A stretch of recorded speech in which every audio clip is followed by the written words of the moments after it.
Everyone knows that nationwide we are in the middle of a drug crisis. I don't use that term crisis casually. In fact, to put it in perspective, I'll remind everyone when we first started talking about an overdose crisis in the 80s, when Nancy Reagan first said, just say no, we lost just over 3,000 people nationwide to drug overdose.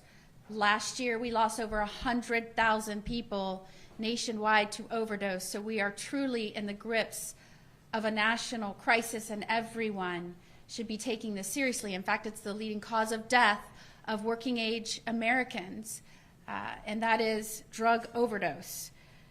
We know that in 1 year, over 7,000 Floridians will die from a drug overdose, and that is why the enforcement efforts to get drugs out of our communities and take traffickers off our streets is so very important.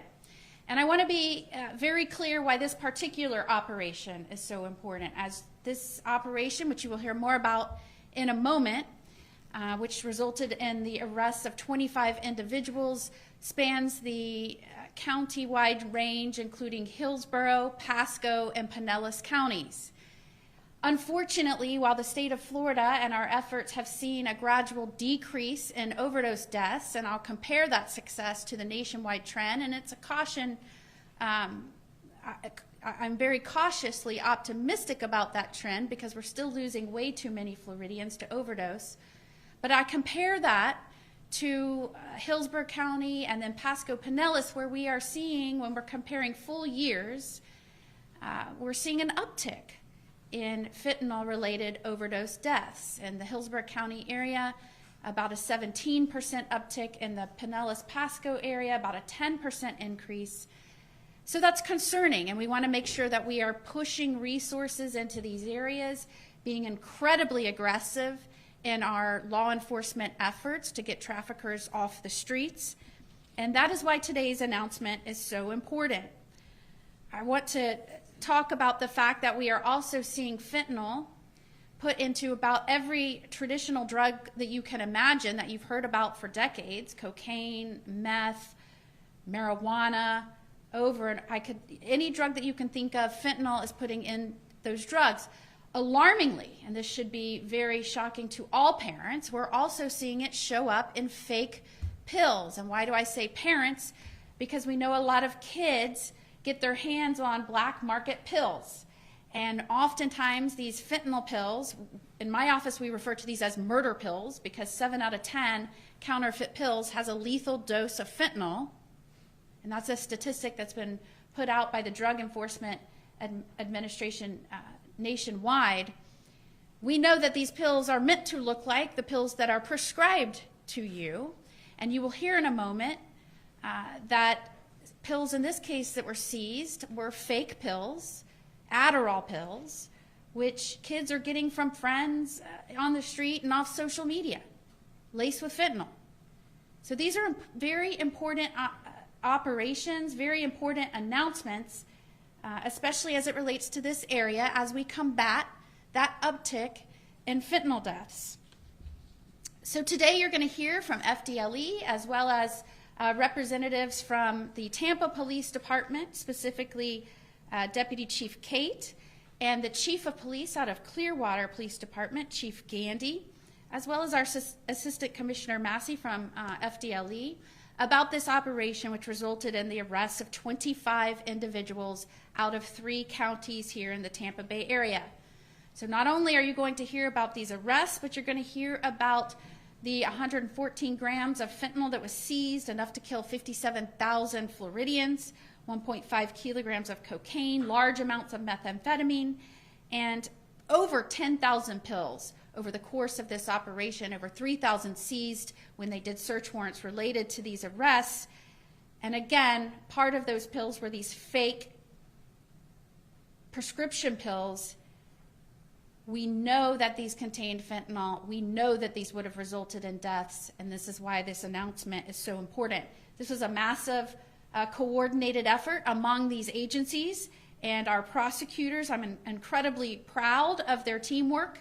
More and more, these operations that include multiple agencies are so very important because these organizations and criminal activities go across jurisdictional lines. So I want to commend them, not just for the results of today's announcements.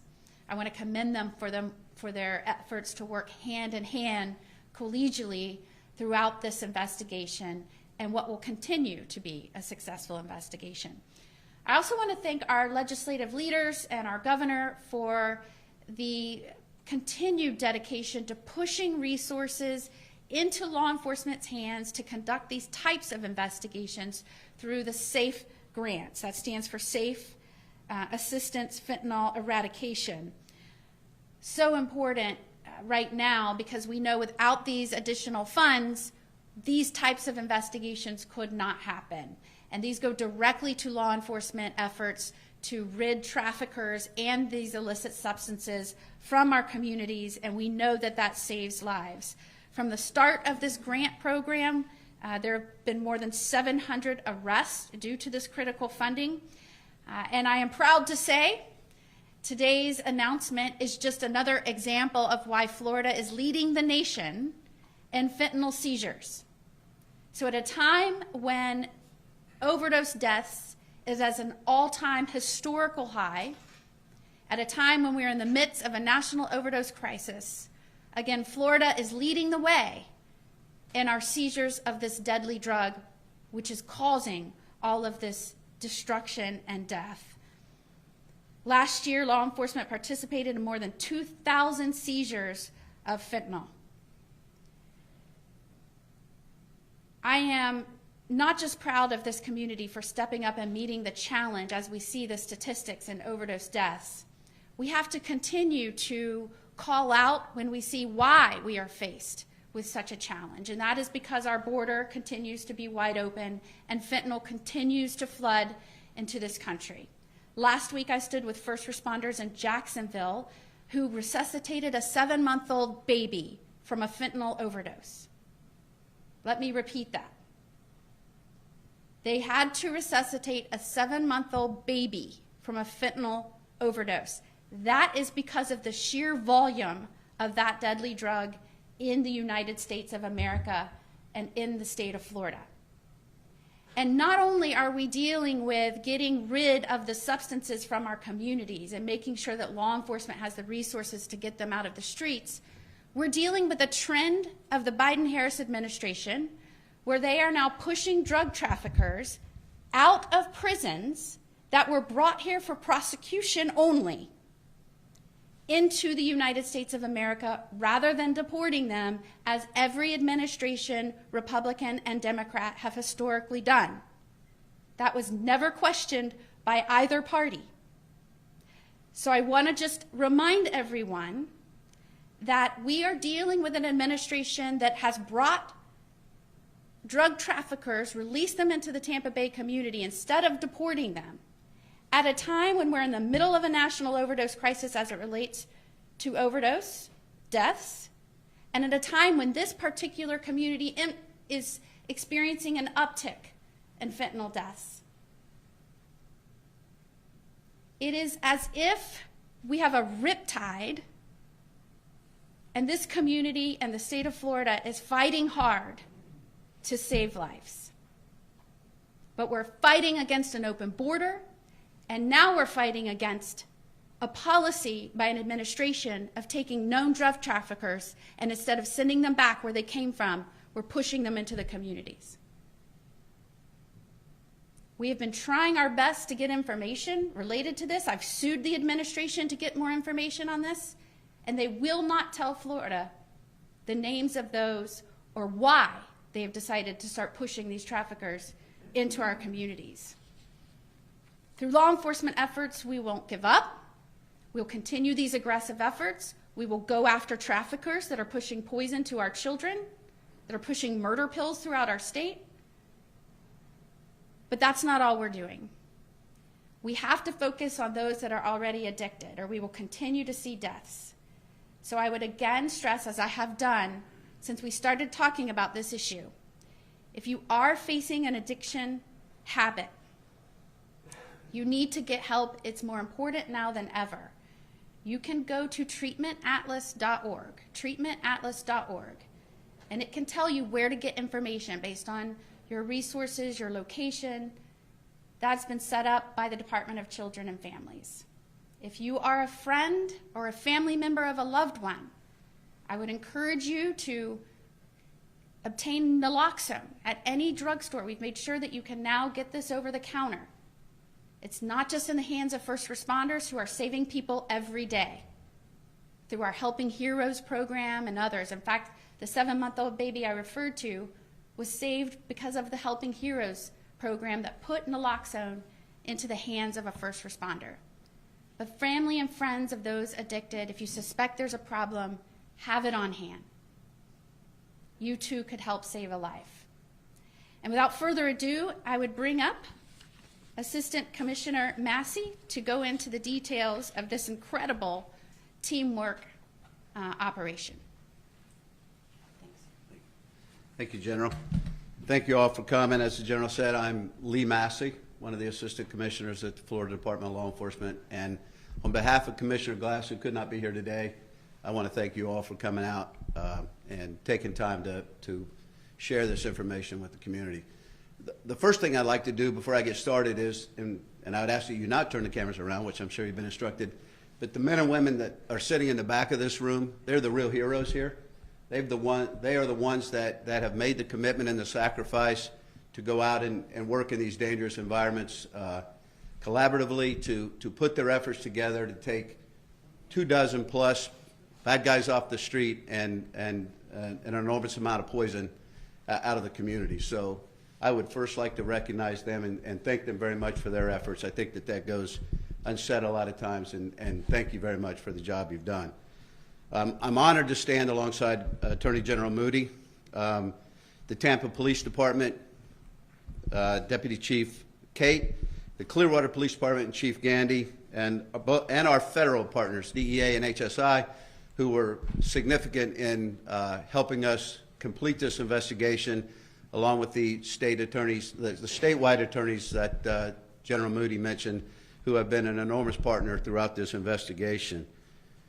So let's start at the beginning. In January, FDLE, in partnership with the Tampa Police Department, began to investigate an individual by the name of Jonathan Rivera, and quickly realized that he was connected to a drug trafficking organization that was distributing large quantities of narcotics on the street in this area.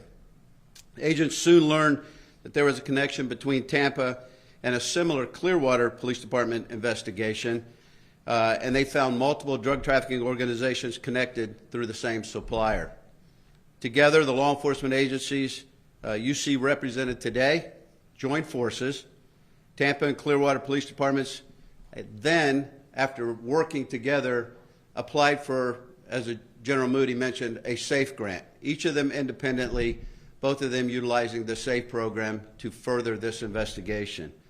They used these funds, which allowed to take the investigation to the next level, giving investigators the ability to target the traffickers responsible for distributing the poison across the Bay Area. On September 5th and 6th, agents from all of these agencies, to include our federal partners, served 13 search warrants in the Hillsborough, Pinellas, and Pasco County areas. The dangerous work by these agents, officers, detectives, and the analysts behind the scenes netted 25 arrests. The material seized included 3.3 pounds of cocaine, nearly 8,800 meth pills, a pound of methamphetamine, 114 grams or a quarter pound of fentanyl, 13 firearms, more than $108,000 of U.S. currency, and approximately 250 pounds of ingredients that were used as cutting agents or possibly as precursors for the raw materials that were seized. 250 pounds, which could have resulted in approximately 500,000 pills that would have been out on the streets. In addition, undercover agents purchased 3,300 fentanyl pills and thousands of methamphetamine pills. The arrests made in this operation are a testament to the partnership of our agencies and to the effectiveness of Florida's SAFE program in removing criminals and their deadly drugs off of our streets. Because Governor Ron DeSantis, Attorney General Moody, and our Florida lawmakers continue to support the SAFE program, law enforcement can effectively tackle the fentanyl epidemic head on. And I want to emphasize that. That doesn't happen in every state across this country. The leadership of this state has identified an epidemic in the state of Florida and have taken actions from their roles to make it more capable to effectively enforce the efforts to get this poison off of the street. And that needs to really be applauded, because you just don't see it, and their commitment, and they take a huge responsibility in getting that done. And it is just phenomenal to watch. So, General, I want to thank you personally while you're here for your efforts in supporting that effort, along with the governor. The SAFE program's numbers from its inception, as the General spoke to, we have more than 100 arrests resulting in over 100 cases resulting in more than 700 arrests across the state of Florida. We have removed in excess of 140 pounds of fentanyl from the streets. I cannot overstate the real impact Florida law enforcement SAFE operations have made in protecting our communities. More importantly, the children within our communities who are poisoned by this drug. Every day we're working across the state to identify, locate, and arrest dealers, traffickers, and manufacturers of these drugs that have the capability of destroying hundreds, if not thousands, of lives. Working together, we can keep our communities safer against drug trafficking organizations and the violence and secondary crimes they bring to our neighborhoods. I just want to read a quote from our commissioner. "The arrests made in this operation are a testament to the partnerships of our agencies and to the effectiveness of Florida's SAFE program in removing these criminals and the deadly drugs from our street." He too would like to thank Attorney General Moody for her leadership and partnership in these investigations. And with that, I'm going to step aside, let Chief Gandy come to the podium, and I'll come back and answer some questions about the investigation. Chief?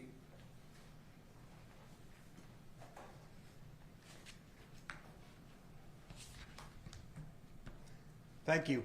I get the privilege to stand here before you, but I don't take the credit.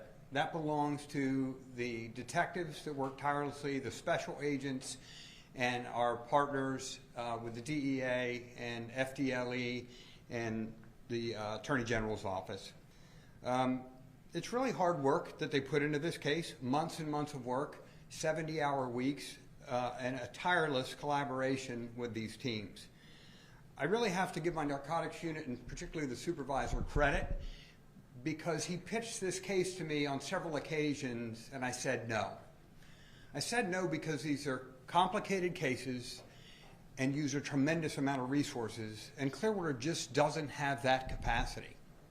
On his third attempt, he came to me with a force multiplier. He said, listen, FDLE's on board, we have this SAFE grant, and for any of you who know, chiefs hear the word grant and we roll our eyes because they're usually cumbersome and difficult.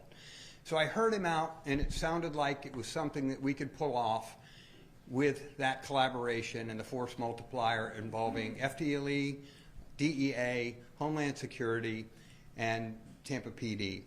So we green-lighted this case, we moved it along, and ultimately it was successful. And it was successful because the team work involved. This is exceptionally complicated work. And I think not enough credit sometimes goes to the statewide prosecutors from the AGs, because they have to take mountains of data and come up with a prosecutable case. So we're truly appreciative of their efforts to coordinate this thing. So these drug trafficking organizations, they don't know jurisdictional boundaries. And when I'm confined to Clearwater, sometimes we know a target of interest is just out of reach. It's this combination of efforts through the SAFE grant and through the state of Florida funding this thing that made this possible. What's exceptionally concerning to all of this, and they called this case one-stop shop, because in many instances you could get any drug you were looking for in one stop. What concerned us a lot, and the execution of the search warrants was the fact that we're finding pills that were pressed, obviously. Some of these precursors here are used to press those pills. Well, if you're commingling fentanyl, cocaine, and methamphetamine, the outcome is a foregone conclusion. Some kid is going to get the wrong pill. Some kid's going to think they're buying an Adderall or an ecstasy pill, and they're going to die as a result. So through the combined efforts of everybody here, through the fact that the SAFE grant was readily accessible and absolutely seamless to administer, this one-stop shop has been closed. So thank you. Chief? Good morning. Deputy Chief Ruth Kate with the Tampa Police Department, here on behalf of Chief Lee Burkhall and the men and women of the Tampa Police Department, especially the detectives that were so involved in this case. About a year ago, they embarked on this journey, and thankful for the collaboration and the partnership with FDLE and the assistance of the Attorney General's office. With the SAFE grant, we were able to start this investigation, and it was not hard for the partnerships to develop. And I know Chief Gandy just spoke about the precursors, but we really want you to focus on what you're seeing here with the precursors here. This is maybe everyday items that people see, but they really are not. We need you to look at these, and if you see these in someone's garage or in someone's truck, call law enforcement. Let us know that you see this. It's so dangerous. And as Chief Gandy said, these drugs are being commingled. Kids don't know what they're getting anymore. They might think they're borrowing someone's Adderall pill, but it came from the black market and it's laced with fentanyl. And the first time they use it, it has dire results. So we're just thankful again for the partnership and the collaboration of all the agencies here today. Thankful for the governor for access to this grant and the legislators that put it all together. And we hope that together we can continue to fight this fight and eradicate these drugs from the Tampa Bay area. So thank you. Yeah. Well, we thank you, as always, for being here to help us not only celebrate the accomplishments of this hard work, the culmination of many months, a lot of resources, and the arrests of 25 individuals. I think it's important to come together at moments like this to remind the community that we are merely a government of the community, the people that have put us here to do their work. And this is all of our responsibility to attack problems aggressively that affect us all. And Chief Kate was wise in pointing out the community can help us by letting us know information when you see something or when you hear something, or if you know someone is dealing these dangerous drugs in your community, let us know. We can only follow up and be successful in law enforcement efforts when we have the information. That is why the Attorney General's Office, in cooperation with Crime Stoppers, launched a one-number, very easy way for people to anonymously report crime. ** tips on any cell phone. Not only can you report crime and make your neighborhood safer, help us strengthen our communities, but you can and may be eligible for cash reward. And that sometimes is meaningful to people. So again, this is a statewide effort. All states are in the same position. We are all dealing with a new drug, the most dangerous we have seen when you're looking at the amount of deaths that it is causing. And so we have to be aggressive, not only in getting it off our streets, but we have to be aggressive in working with the addicted individuals and making sure they understand they're at an all-time high for overdose, and now would be the time to get help. I'd be happy to take any questions or have any of the individuals with me today come up if you would like to know more about the operation. I have a question for Chief Gandy Okay. specifically. You mentioned one-stop shop, talked about, even kids who might think they're just getting something like Adderall, people who've been struggling with addiction for years, and then one of you mentioned the violence that this all brings. Can you just talk about this in terms of, kind of like you said again, one-stop shop, just how, and you said your team came to you a couple different times, so how big of a day-to-day issue is this? It's something that, we may not see, but clearly it's something happening in our community every day. Oh, I think it's huge. I mean, when you commingle, and those were our seizures during these warrants and some of the purchases, cocaine, methamphetamines, and the deadliest of all, fentanyl. So, for instance, they make an Adderall pill or something that appears to be an ecstasy pill. So you're using the same pill press that you may be using to press fentanyl, or they include it, or they're so careless and reckless, they don't give a damn about our kids. They're so careless and reckless, that commingling could be deadly to some child who is at a party and their buddy says, hey, take this Adderall. Well, kids know what Adderall is, by the way. It's widespread, but they associate it with something that's prescribed, so how could that possibly hurt me? Well, if it's got fentanyl in it, it's going to kill you. Chief, and I'm not sure if this is you or Assistant Chief, but can you explain exactly what's on the table before us here? Yes. So these are some of the precursor drugs. What you need, this is what you cut up and make pills out of. So you mix this in, and then you put it in the pill press, and you make the pills out of these different elements here. So not all of them were found together, but when you put them all together, then that's how we get the deadly drugs. So if you would say it's the mic though. Oh, sorry. That's what and then where is all this bulk material coming from? Well, as you can see on some of the packaging label, it's Chinese writing. So we still have more investigating to do, but that would be a key indicator where it's possibly coming from. So these aren't the drugs per se, but this is the additive or the bulk material that is included to make that into a drug. So it's not illegal per se to ship this into the country, but it is, I suppose, an indicator to you and your investigators about what to look for. Yes, some of the items are illegal, some of them are not. But when you put them all together, that's what's making the deadly drugs. So it is a key indicator when you see, a large bulk item like that. But some of it is just common household items like flour. So that, of course, will not be illegal. I don't think anybody's under the impression that this ends this problem for us, but how big of a dent is this particular operation? This is a huge dent. They wrote 28 arrest warrants. There are more coming. They had 25 in custody.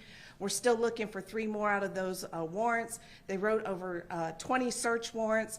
They've been working on this nonstop since January, although some of the agents have been working on it since last year. It's wide-ranging. It's evolving. It's multiple counties, and we're not going to stop until we put the last person in jail.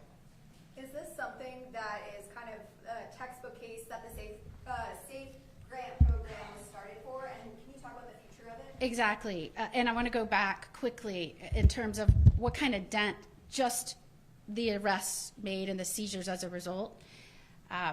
Taking into account just the fentanyl that was seized as a result of these arrests, it would have been enough to kill the entire population of my hometown, Plant City. I mean, when we're talking about operations like this, we're taking enough fentanyl off the streets that could kill someone's entire hometown, an entire city. I mean, we have announced over the course of the last year enough fentanyl that we've taken off the streets that can kill our entire state's population. And so